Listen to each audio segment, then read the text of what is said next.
तो अब हम लोग पढ़ेंगे different kinds of charts for categorical data. So इसको मैं जूम करती हूँ। तो yes, we are going to study about charts of categorical data. Okay, इसमें भी हम लोग क्या पढ़ रहे होंगे? Pie chart, then bar chart, then Pareto chart. Okay, so pie chart जो होता है, अभी हम लोगों ने रिलेटिव फ्रीक्वेंसी के बारे में पढ़ा, तो रिलेटिव फ्रीक्वेंसी हम लोगों को हेल्प करता है पाई चार्ट और बार चार्ट और परेटो चार्ट, तीनों चार्ट्स को बनाने में। पाई चार्ट में क्या होता है, हमारा एक सर्कल होता है और उस सर्कल को हम लोग डिस्ट्रीब्यूट करते हैं अपने रिलेटिव फ्रीक्वेंसी के बेसिस पर। ठीक है, इसको और प्रॉपर सर्कल बनाते हैं हम। वेट, तो ये सर्कल हो गया हमारा। अगर हम लोग इसका हम लोग प्रीवियस एग्जाम्पल लें और उसका ही हम लोग पाई चार्ट बनाने की कोशिश करें तो वो कैसा होगा? ये एग्जाम्पल है हमारा, रिलेटिव फ्रीक्वेंसी हम लोगों ने ऑलरेडी निकाल के रखी हुई है। अब हम लोग इसकी पाई चार्ट निकालेंगे। तो पाई चार्ट में हमें क्या होता है, हमारे पास एक सर्कल होता है, राइट? ये एक सर्कल होगा हमारा, और सर्कल का जो पूरा एरिया होता है वो 360 डिग्री एंगल पर होता है, ये भी हमें पता ही है। सो अब हम लोग इस 360 डिग्री, यहाँ पे ऑटोमेटिक शेप मैंने चूज कर रखा है। ओके, सो यहाँ पर ये जो 360 डिग्री का एरिया है, ये जो 360 डिग्री एंगल है हमारा सर्कल, ये आपकी इन फ्रीक्वेंसीज को कंटेन कर रहा होगा। सो इस सर्कल का यहाँ पे जो रिलेटिव फ्रीक्वेंसी है 0.2, 0.4, 0.2, 0.2, इसका मतलब क्या है ये देखते हैं पहले। तो 0.2, 0.4, अगेन दिस मच, ये ए की रिलेटिव फ्रीक्वेंसी है, ये बी की, ये सी की और ये डी की। रिलेटिव फ्रीक्वेंसी से यहाँ पर हमारा मतलब ये हो रहा है, अगर हम इसी चीज को परसेंटेज में कन्वर्ट करें, इसका मतलब क्या होगा कि 20% of A is there, similarly 40% of B, again 20%, 20% of C and of D। तो ये जो परसेंटेज मैंने लिखा है वो किसका होगा? यहाँ पर हम लोगों को पाई चार्ट में सर्कल में इन सभी का डिस्ट्रीब्यूशन दिखाना है। तो 20% हमें ए को देना होगा इस सर्कल का, 40% बी का देना पड़ेगा इस सर्कल का, अगेन 20% सी और डी का देना होगा इस सर्कल का। बट यहाँ पे क्योंकि 360 डिग्री एंगल पे है, तो एंगल के बेसिस पे हम लोग कैसे डिस्ट्रीब्यूशन करते हैं? सिंपल होता है, आप 20% ऑफ 360 डिग्री निकाल लीजिए। तो ये आपका कितना आएगा? 20% ऑफ 360 डिग्री आपको कितना मिलेगा? 20/100 into 360 will be 2 into 36, which is 72 degree, right? तो यहाँ पर हमें तीन वैल्यूज मिल गई कि एक में 72 डिग्री का जो पार्ट होगा वो ए का होगा, सिमिलरली सी भी 72 डिग्री एंड डी भी 72 डिग्री लेगा, और बी के लिए क्या होगा? 40% हो जाएगा, जस्ट डबल।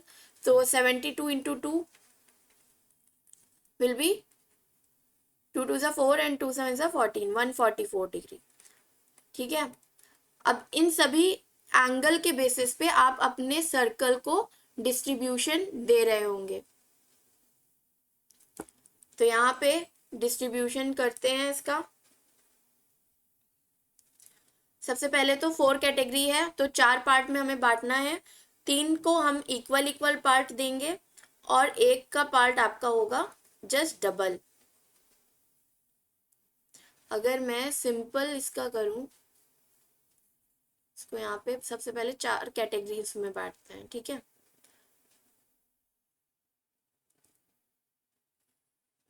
ये हो गई हमारी 4 कैटेगरीज, बट ये यहाँ पर ये जो एंगल दिख रहा है वो 90 डिग्री का हो रहा है, तो ये भी हम लोग ऐसे नहीं कर सकते।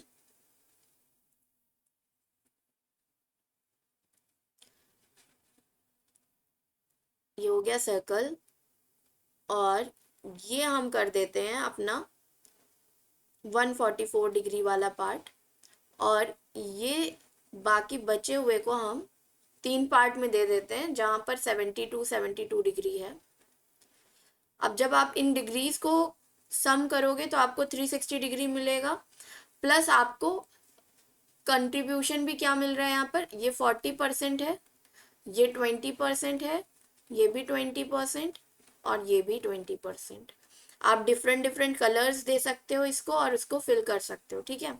अब मैं उसमें नहीं जा रही हूँ, और यहाँ पे हम अपना नाम लिख देते हैं। 40% किसका है, बी वाले का 40% है, और ए, सी और डी इनका क्या है, आपका 20% है।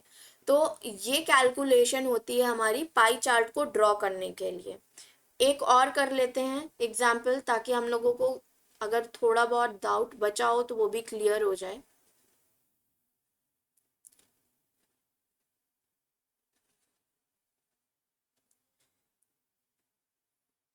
Again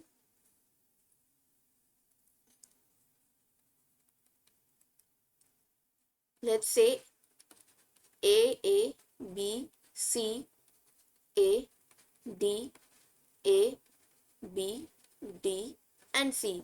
okay, this is our example. और जहाँ पे कैटेगरी हमारी है A B C and D. Tally mark अगर आप ड्रॉ करना चाहते हैं तो यहाँ पे भी ड्रॉ कर सकते हैं हम लोग। ए कितनी टाइम्स आया है हमारा, 1 2 3 4, 4 times, 1 2 3 4। B how many times are there, 2 times, so 1 2। Similarly C भी 2 टाइम्स आया है एंड डी भी 2 टाइम्स आया है। तो फ्रीक्वेंसी हमारी क्या हो जाएगी, फ्रीक्वेंसी हमारी हो गई 4 2 2 2, टोटल कितना हो गया 10। रिलेटिव फ्रीक्वेंसी अगर हम निकालें तो रिलेटिव फ्रीक्वेंसी हमारी क्या हो जाएगी, 0.4 0.2, ये तो वापस से हमें वही सेम फ्रीक्वेंसी मिल गई। तो इसका भी पाई चार्ट हमें सेम मिल रहा होगा। और यहाँ पे 360 डिग्री का कितना परसेंटेज कंटेन किया होगा, 40% ऑफ 360 एंड 20% ऑफ 360। तो ये कितना आपको मिलेगा, 144 डिग्री, ये कितना मिलेगा, 72 डिग्री 72 डिग्री 72 डिग्री, ठीक है।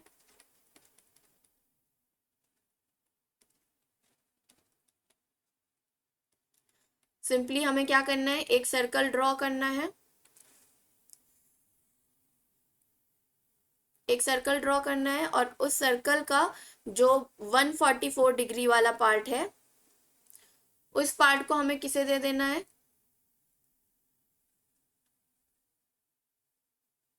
उस पार्ट को हमें दे देना है अपने 40% वाले को। और यहाँ पे कैटेगरी 40% वाले की क्या है, ए। ये तो और गंदा होता जा रहा है, फिल करना रहने देता है, ठीक है। So this is 144,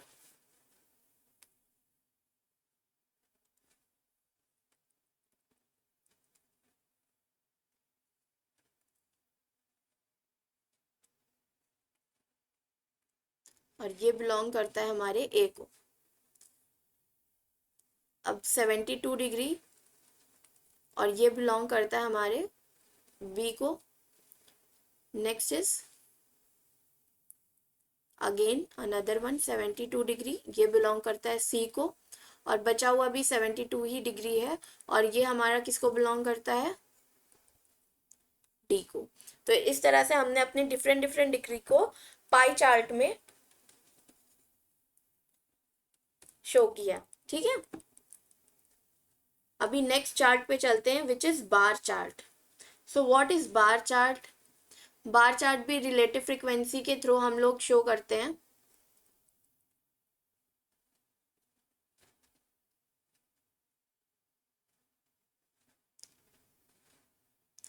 Bar chart is a chart. A bar chart displays the distinct values of the qualitative data on a horizontal axis and the relative frequencies or frequencies or percents. यहाँ पे frequency यानी count भी हो सकता है और percentage भी होता है, उनको हम वर्टिकल एक्सिस पे रख रहे होते हैं। तो हमारा जो काउंट होता है वो वर्टिकल एक्सिस पर जाता है और जो डिस्टिंक्ट वैल्यूज होती हैं वो हमारा हॉरिजॉन्टल एक्सिस पर होता है। The relative frequency of each distinct value is represented by a vertical bar whose height is equal to the frequency or relative frequency of that value. The bars should be positioned so that they do not touch each other. Bar chart is most appropriate to represent the count of a particular category and it can be oriented either horizontally or vertically. So let's take our example. हम लोग वापस से उसी same example के लिए bar chart भी draw कर रहे होंगे।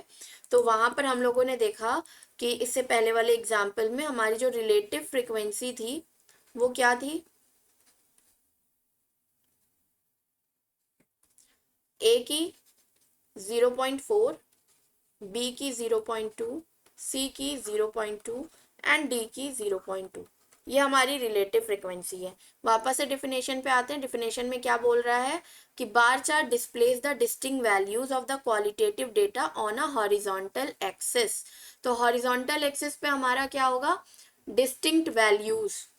ओके, सो हॉरिजॉन्टल एक्सिस क्या होता है हमारा, ये हो गया हमारा हॉरिजॉन्टल एक्सिस और यहाँ पे हमारी होंगी डिस्टिंक्ट वैल्यूज ए बी। इसको थोड़ा और दूर करते हैं।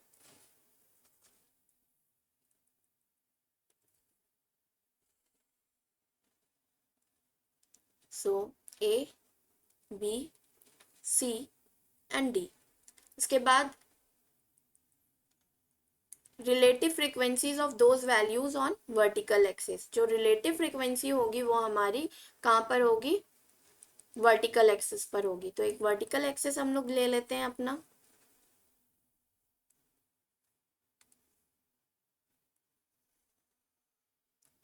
ये हो गया हमारा वर्टिकल एक्सिस, ठीक है। और इस वर्टिकल एक्सिस में आपको क्या लेना है, फ्रीक्वेंसी। सो फ्रीक्वेंसी हमारी क्या क्या है, 0.4, 0.2, लाइक दिस, राइट। तो यहाँ पर हम लोग रिलेटिव फ्रिक्वेंसी की जगह पे क्योंकि यहाँ पर गिवन है ना कि आप क्या क्या ले सकते हो, रिलेटिव फ्रिक्वेंसी भी ले सकते हो, वर्टिकल एक्सिस पर फ्रिक्वेंसी भी ले सकते हो, परसेंटेज भी ले सकते हो। तो आप मतलब 0.4, 0.22 को भी ले सकते हो, 40%, 20% को भी ले सकते हो, और जो आपका काउंट है 4222 उसको भी ले सकते हो। तो मैं वर्टिकल एक्सिस पर लेती हूँ काउंट। तो let's say this is 1, this is 2, this is 3 and this one is 4, ठीक है।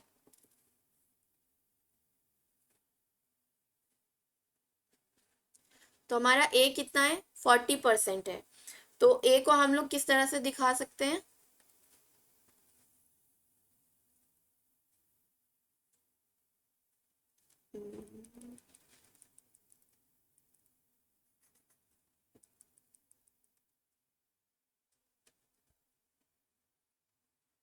ये हो गया हमारा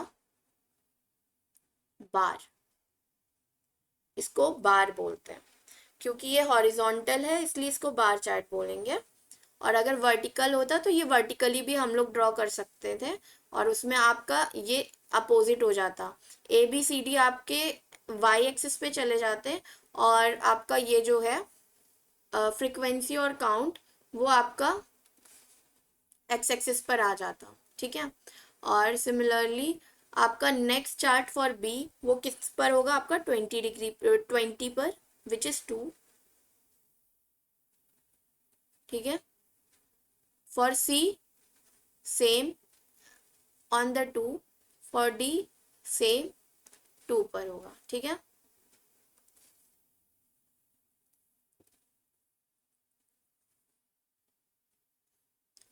तो ये हो गया हमारा bar chart for the previous example. एक और एग्जाम्पल ले लेते हैं बार चार्ट को देखने के लिए।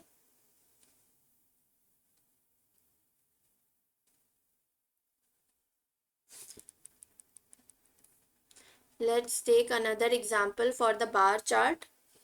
So A, comma B, C, D, A, C, D, C, A, B. So randomly मैंने लिया है। और फिर यहाँ पर आपका वापस से कैटेगरी क्या हो जाएगी, कैटेगरी हमारी सेम होगी, ए, बी, सी एंड डी। और फ्रीक्वेंसी इसकी क्या होगी, यहाँ पे मैं टैली मार्क और रिलेटिव फ्रीक्वेंसी नहीं निकाल रही हूँ, क्योंकि हमें बार चार्ट करना है और बार चार्ट हम फ्रीक्वेंसी से भी निकाल सकते हैं, राइट। सो आपकी फ्रीक्वेंसी, ए की फ्रीक्वेंसी यहाँ पर कितनी है, 1 2 3 4 5। बी की फ्रीक्वेंसी कितनी है, 1 और 2। एंड सी की 1 2 3 4 एंड डी की 1 2। सो टोटल आपका कितना हो गया यहाँ पर, 5 + 2 7, 7 + 2 9, 9 + 4 13। सो 13 इज टोटल, ठीक है। और रिलेटिव फ्रीक्वेंसी एक बार मैं आपको दिखा देती हूँ निकाल कर। रिलेटिव फ्रीक्वेंसी क्या हो जाएगा, 5/13, 2/13, 4/13 एंड 2/13। जब आप इनका सम करेंगे तो आपको 13/13 = 1 मिल जाएगा, ठीक है। और इसी का अगर आप बार चार्ट बनाएं तो बार चार्ट आपको कैसे मिलेगा,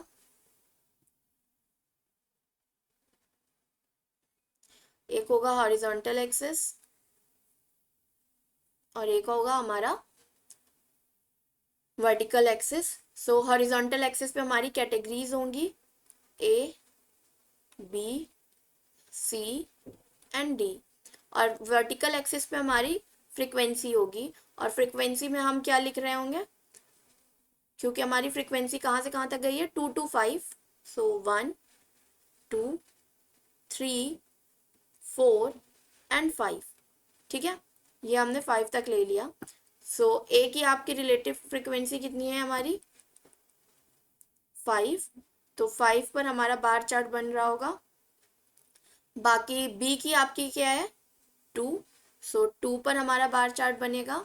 और सी के लिए हमारा क्या है, 4। तो 4 पर बार चार्ट बनेगा। ऐसे ही डी के लिए हमारा 2 पर बार चार्ट बनेगा। So this is the bar chart for this particular example. Next हम लोग पढ़ रहे होंगे परेटो चार्ट। परेटो चार्ट हमारा ना बार चार्ट से बहुत ही ज़्यादा मिलता है, इवन बार चार्ट ही होता है परेटो चार्ट। बट डिफरेंस क्या होता है कि जो परेटो चार्ट होता है उसमें ऑर्डर होता है, ठीक है।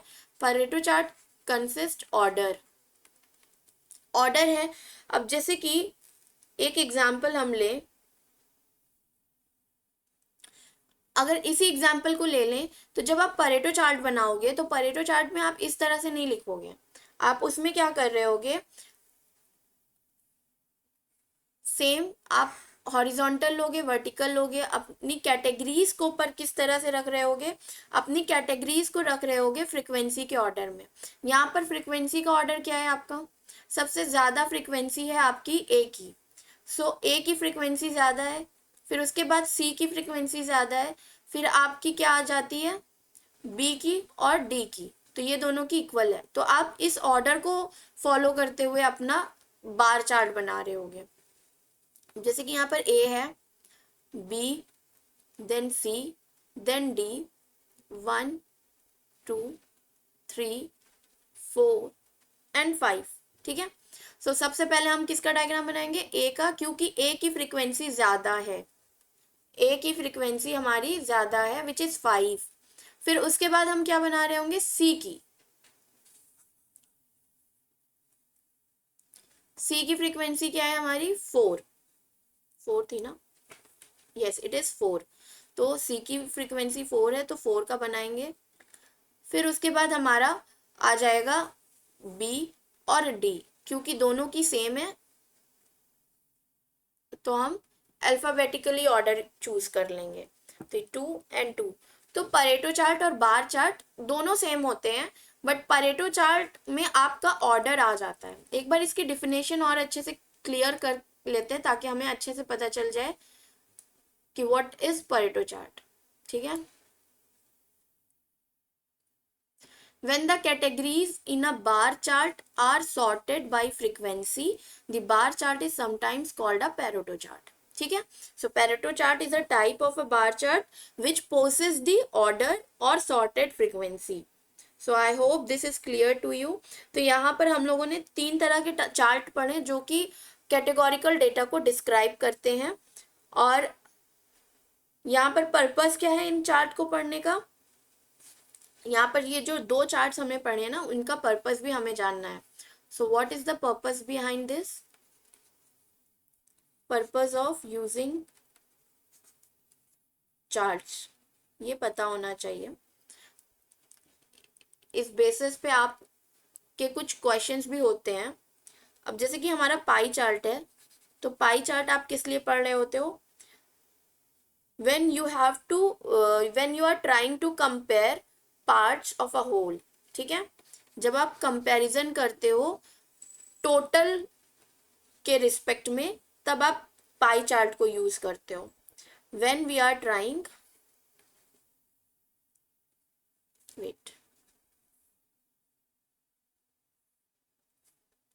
when we are trying to compare parts of a whole, वहां पर हम लोगों ने 100% लिया था और 100% को हम लोगों ने डिफरेंट डिफरेंट पार्ट्स में डिवाइड किया था. तो बेसिकली हम लोग क्या कर रहे थे कि हम लोग फुल पार्ट को कैटेगरी वाइज डिस्टिंक्ट वैल्यूज के डिस्ट्रीब्यूशंस को देख रहे थे. ठीक है, so next is bar graph. Bar graph को हम लोग क्यों पढ़ रहे होते हैं? This is use to compare things between different groups. तो जब भी आपकी ग्रुपिंग हो और आपको कंपेयर करना हो, तब आप बार चार्ट को यूज करते हो. So compare things between different groups. All right, so these are the purpose behind this. एक चीज और हम लोग देख सकते हैं, जैसे कि मैंने एक एग्जाम्पल लिया और उस एग्जाम्पल में हमारी ये जो 2 कैटेगरीज हैं वो इक्वल है, बी और सी. तो अगर इसी तरह से हमारे पास कोई एग्जाम्पल हो जिसमें आपकी बहुत सारी कैटेगरीज हैं जिनकी जो वैल्यूज हैं वो सेम है. मैं एक एग्जाम्पल देती हूँ. let's say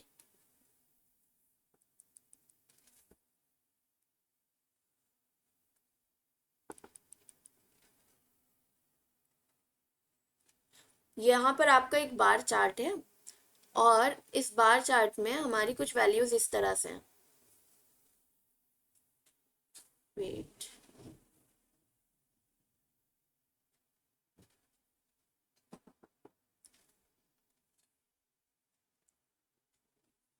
ये रही एक, और फिर यहाँ पे अनदर वन.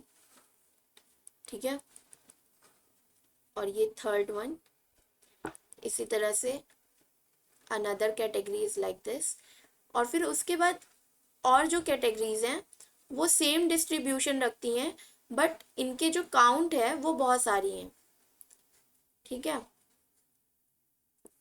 इस तरह से.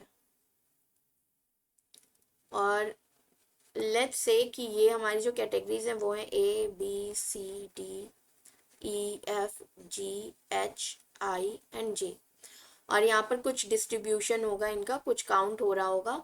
बोल देते हैं 1 2 3 4 5 6 एंड 7. तो यहाँ पर क्या हो गया, हमारे पास कैटेगरीज ढेर सारी आ गई. So many categories. तो जब बहुत सारी कैटेगरीज होती है ना, तो यहाँ पर अगर आप देखो तो यहाँ पर आपकी जो मेन कैटेगरीज है वो है ए बी सी डी, क्योंकि डिस्ट्रीब्यूशन इनका अलग अलग है, बट बाकी जो कैटेगरीज हैं उनका डिस्ट्रीब्यूशन सेम है. तो यहाँ पे हम लोग ग्रुपिंग कर देते हैं, क्योंकि जो रियल वर्ल्ड डेटा होता है उसमें हो सकता है कि आपको इतनी ही कैटेगरी नहीं है, तो मैंने फिर भी बहुत कम कैटेगरीज ली हैं. हो सकता है आपको लैक्स के ऊपर कैटेगरीज मिल रही हो, बट उन कैटेगरीज में कुछ 100 कैटेगरीज हो जिनका डिस्ट्रीब्यूशन यूजफुल होता हो और बाकी सभी कैटेगरीज का जो डिस्ट्रीब्यूशन है वो सेम रहता हो। तो ऐसे केसेस में हम क्या करते हैं कि जो ये बाकी कैटेगरीज हैं जिनका डिस्ट्रीब्यूशन सेम है उनको हम लोग अदर में रख देते हैं। यानी कि अब इसी सेम ग्राफ को हम लोग कैसे लिख सकते हैं, इसी सेम ग्राफ को हम लोग लिख सकते हैं इस तरह से, ड्रॉ कर सकते हैं इस तरह से। यहां पर मैं ये सब चीजें हटाकर और सिर्फ एक ग्राफ बनाऊंगी, एक बार बनाऊंगी जो कि सेम डिस्ट्रीब्यूशन का है और उसको बोल दूंगी अदर। तो ये भी काम हम लोग कर रहे होते हैं जहां पर बहुत सारी कैटेगरीज होती हैं। इसका फायदा क्या होता है कि यहाँ पर हमने किसी भी डेटा को एक्सक्लूड नहीं किया है। We are not excluding any data, ठीक है। And another thing is